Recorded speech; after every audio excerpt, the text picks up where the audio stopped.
8th March. இன்றைக்கி ஏசப்பா நம்மளை பார்த்து என்ன சொல்கிறாங்கன்னா, என்னிடம் நீ சீக்கிரமாக என்னிடத்தில் வரும்படி ஜாக்கிரதைப்படுன்னு 2 தீமோத்தேயு 4:9 சொல்லப்பட்டிருக்கு.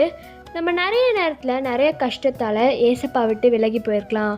ஆனால் இன்றைக்கி ஏசப்பா யாரோ ஒருத்தங்களை பார்த்து சொல்கிறாங்க, நீ எதுக்கு விலகி போகிற, நீ என்கிட்ட வா, நீ என்கிட்ட சேர்றதுக்கு உன்னோட பெஸ்ட்டை கொடு, நீ ட்ரை பண்ணு, ஆனால் கூடிய சீக்கிரத்தில் நீ என்கிட்ட வந்துடணும், சீக்கிரமாக என்கிட்ட வா அப்படின்னு ஏசப்பா சொல்கிறாங்க.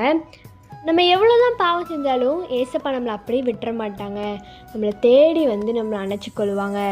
நீங்கள் அதனால் யாரும் ஃபீல் பண்ணாதீங்க, ஏசப்பா அவங்க கூடவே தான் இருக்காங்க, உங்களை விட்டுறவே மாட்டாங்க ஏசப்பா. அப்படி இன்றைக்கி நம்ம ஏசப்பாட்ட என்ன கேட்கணுன்னா, ஏசப்பா நான் உங்ககிட்ட வாரேன், என் பாவத்தெல்லாம் வெறுக்க நீங்கள் உதவி செய்யுங்க ஏசப்பா அப்படின்னு கேளுங்க. கண்டிப்பாக ஏசப்பா உதவி செய்வாங்க. By truth of Melshi, have a best day.